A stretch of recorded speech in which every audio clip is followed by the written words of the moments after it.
ابھی اور اسی وقت اس لڑکی کو یہاں سے نکالیں، میں ابھی سے اس گھر میں ذرا بھی برداشت نہیں کر سکتی، تائی امی نے اپنے شوہر سے کہا۔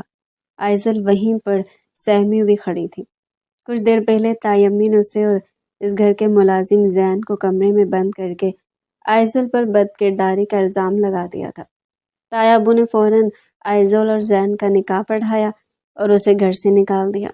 زین اسے گھر لے کر آیا تو وہ دیکھ کر حیران رہ گئی۔ یہ تو ایک شاندار بنگلہ تھا۔ جیسے ہی وہ گھر کے اندر داخل ہوئے تو بہت سے نوکر چا کر ان کے پاس آ گئے اور کہنے لگی، شاہ زین سائیں، آپ آگے ہیں؟ آئزل اسے حیرت سے دیکھ رہی تھی۔ آخر کیا چکر ہے؟ اسے زین کا گریبان پکڑا اور بولی، بتاؤ کون ہو تم؟ تبھی اس پر انکشاف ہوا۔ آج تائی اماں گھر پر نہیں تھی، وہ اپنی ایک دوست کے گھر میں گئی ہوئی تھی۔ آج آئزل کو گھر میں سکون کا احساس ہو رہا تھا۔ سارا کام کاج کرنے کے بعد وہ اپنے کمرے میں آ گئی تھی۔ نہا دھو کر کپڑے چینج کیے۔ اس وقت اس کے بال پشت پر بکھرے ہوئے تھے۔ آئینے کے سامنے کھڑے وہ بھیگے بالوں میں کنگھی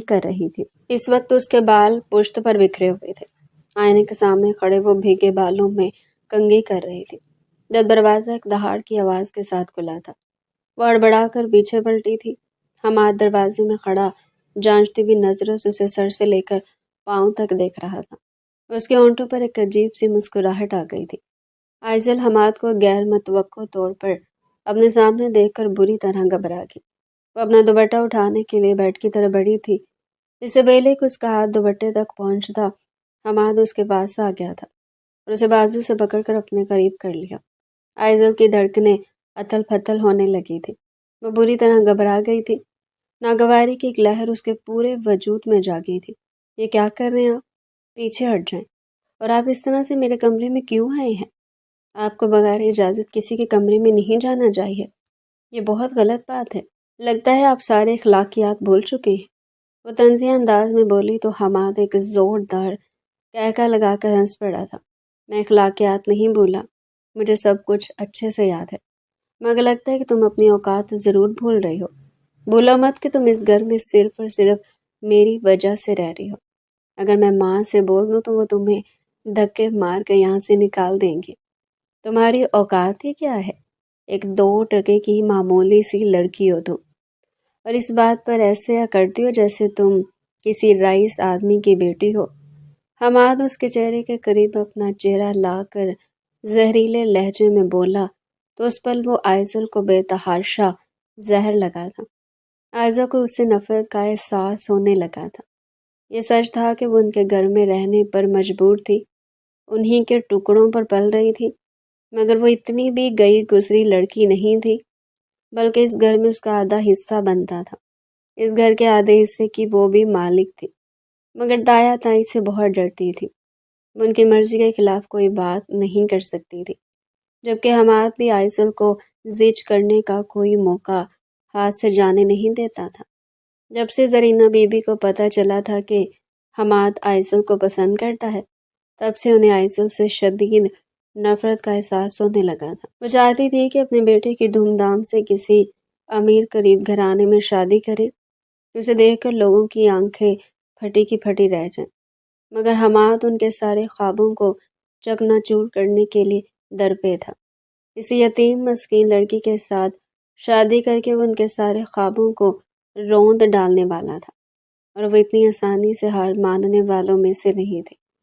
اسی لیے ان کی نفرت آئزل کے لیے دن بدن بڑھنے لگی تھی۔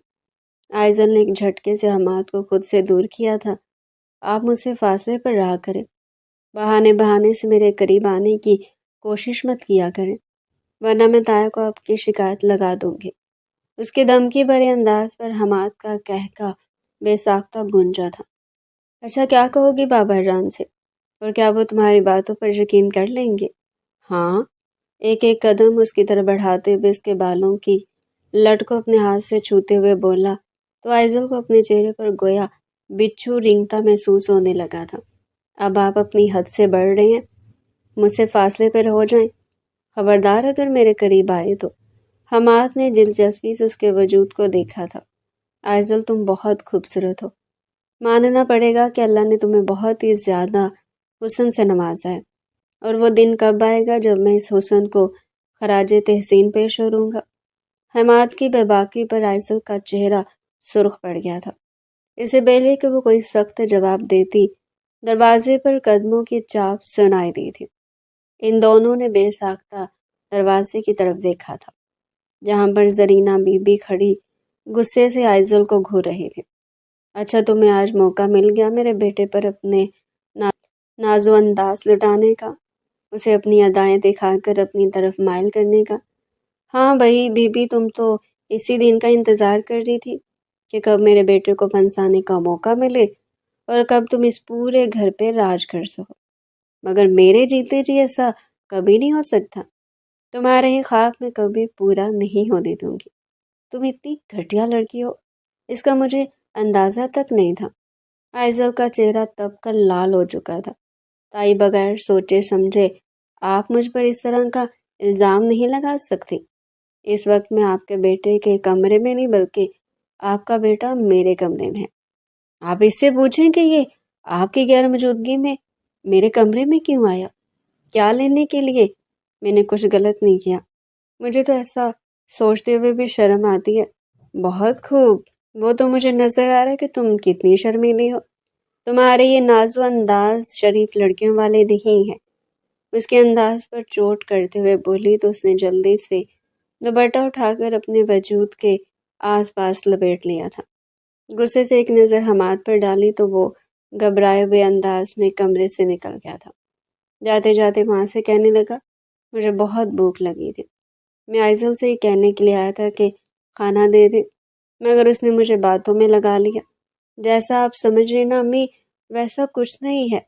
تائی نے زہر خند نظروں سے آئزل کی طرف دیکھا اور پھر وہ کمرے سے باہر چلی گئی تھی۔ آئزل گرنے والے انداز میں بیڈ پر بیٹھ گئی تھی۔ اس کی آنکھوں سے آنسو بہہ رہے تھے۔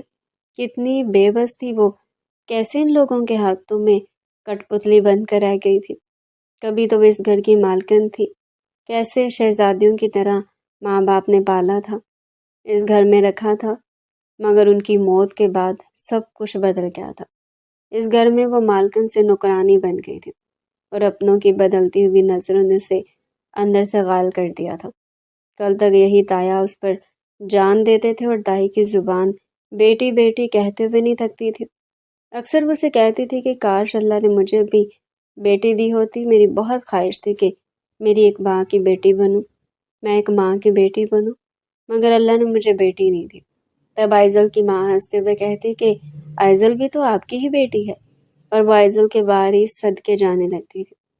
ہاں، جس دن یہ میرے گھر آ جائے گی اس دن تو میں اس کو پھولوں کی سیر پر بٹھا کے رکھوں گی، اس کو اپنے ہاتھوں سے نوالے بنا کر کھلاؤں گی، اس کی زندگی کو جنت بنا دوں گی۔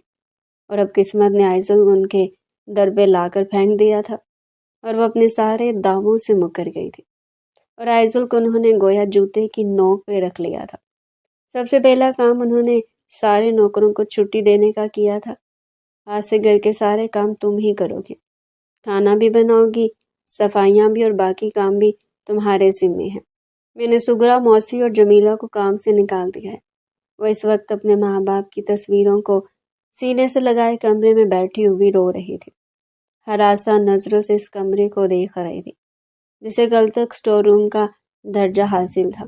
اب اس میں ایک طرف جگہ خالی کر کے ایک بیڈ اور ایک کپڑوں کی الماری رکھ کر کمرے کی شکل دے دی گئی تھی۔ آج سے تم نے اس کمرے میں رہنا ہے۔